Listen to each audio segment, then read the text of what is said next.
তোমরা একদিন এই দেশকে এগিয়ে নিয়ে যাবে। কিন্তু সেটা করতে হলে একটা আদর্শ লাগে।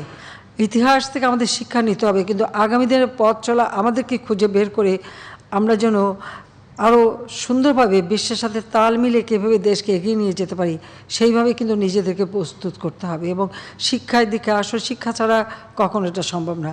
শিক্ষা ছাড়া কোনো দিন একটা জাতিকে দারিদ্র্যমুক্ত করা যায় না। শিক্ষাই হচ্ছে সবথেকে বড় অর্জন। এই জন্য আমরা আমাদের ছেলেমেয়ে, আমি আমার ছোটো বোন রেহানা, আমাদের ছেলেমেয়েদের একটা জিনিস শিখিয়েছি যে তোমাদের জন্য কোনো সম্পদ রেখে যেতে পারবো না। একটা সম্পদ তোমাদের শিক্ষা। তোমরা ভালোভাবে লেখাপড়া শিখবে, এটাই হবে সবচেয়ে বড় সম্পদ। যে সম্পদ কখনো কেউ চুরি করতে পারবে না, হাইজ্যাক করতে পারবে না, কেড়ে নিতে পারবে না। কেড়ে নিলেও কিন্তু তোমার জ্ঞানটা তো কেড়ে নিতে পারবে না। কারণ বাংলাদেশে কিন্তু কেড়ে নেওয়ার ঘটনাও ঘটেছে। যখন শিক্ষা আমাদের, যেমন বাংলা ভাষায় আমরা কথা বলতে পারবো না, বাংলা ভাষা বাংলা অক্ষরে লিখতে পারবো না, আমাদের ল্যাটিন শব্দে লিখতে হবে, এই ধরনের সিদ্ধান্ত যখন পাকিস্তানিরা আমাদের উপরে চাপিয়ে দেয়। এই ভাষা আন্দোলন তো 48 সালে, এটা আবার পাকিস্তান আমলেই, এটা 61-62 সালে কথা বলছি। তখন ল্যাটিন হরফে বাংলা লিখতে হবে। এর আগে আসলো কি আরবি হরফে বাংলা লিখতে হবে। তো বাংলাদেশের মানুষ কিন্তু সবসময় আন্দোলন করেছে ওই ল্যাটিন শব্দে লিখতে, এবং এক শিক্ষা কমিশন রিপোর্ট দিল, তার বিরুদ্ধে আন্দোলন, ছাত্র আন্দোলন হলো। সে আন্দোলন করেই কিন্তু প্রত্যেকটা পদক্ষেপ আমাদের নিতে হয়েছে। আর সেই আন্দোলনের মধ্য দিয়েই কিন্তু মানুষের চেতনা গড়ছে যে কী করতে চায়। উর্দু তো আমাদের মাতৃভাষা না, উর্দু কিন্তু কোনো জাতির মাতৃভাষা না, সেটা যেমন চাপাতে পারলো না। এরপরে আসলে ল্যাটিন ভাষায়, মানে ল্যাটিন শব্দ দিয়ে আমাদের বাংলা লিখতে হবে। কেন? আমাদের তো নিজেদের অক্ষর আছে, নিজেদের শব্দ আছে, নিজেদের সব আছে, আমরা অন্যেরটা কেন আমরা ধার করতে যাব? তো এই যে একটার পর একটা সংগ্রামের মধ্য দিয়ে আমরা যে এগিয়ে গেছি, এবং আজকে বাংলাদেশ স্বাধীন, এখন আমরা আমাদের মতো করে দেশটাকে করতে পারি। সেটা আমি বলবো যে ইতিহাস থেকে শিক্ষা নিয়ে ভবিষ্যতের জন্য নিজেদেরকে তৈরি করতে হবে। এখন হচ্ছে যুগ হচ্ছে প্রযুক্তির যুগ, বিজ্ঞানের যুগ, জ্ঞানের যুগ। তা আমাদের ছেলেমেয়েদেরকে বলবো যে লেখাপড়া ছাড়া, জ্ঞান অর্জন ছাড়া আসলে কোনো নিজেকেও তৈরি করতে পারবে না, দেশকেও তৈরি করতে পারবে না। আমি 96 সালেই কম্পিউটার শিক্ষার উপরে জোর দিলাম। তখন কেউ কম্পিউটার ব্যবহার করতো না, মোবাইল ফোন কারো হাতে ছিল না, আমাদের সব ছিল অ্যানালগ, কোনো ডিজিটাল সিস্টেমই ছিল না।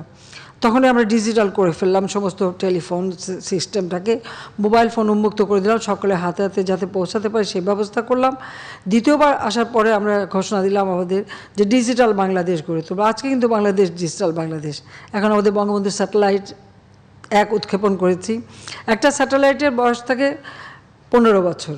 এখন আমাদের দ্বিতীয়টার জন্য আমরা এখন প্রস্তুতি নিচ্ছি। দ্বিতীয়টা আমাদের তার আগেই তৈরি করতে হবে।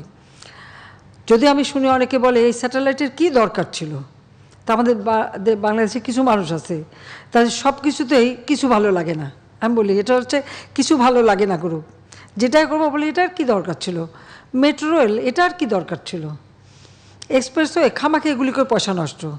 তো এরকম ধরনের মানুষ কিন্তু নেতিবাচক মনোভাব নিয়েই তারা চলে। তারা সব কিছু আবার যখন তৈরি করি তখন দেখি খুব ভালো করে সেগুলো আবার খুব মজা করে আবার ব্যবহার করে, এটাও আবার আমি দেখি।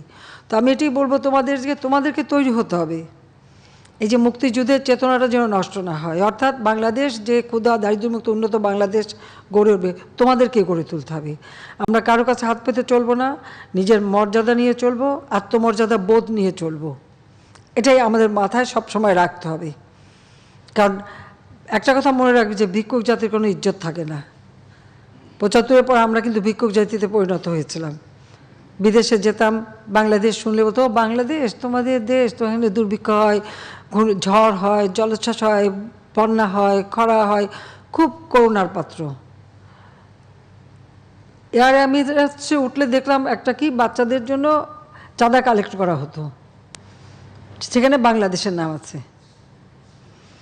আমি আসার পরে, আমি সরকারে আসার পর ওইটা যখনই দেখতাম খুব আমার আত্মমর্যাদা লাগতো।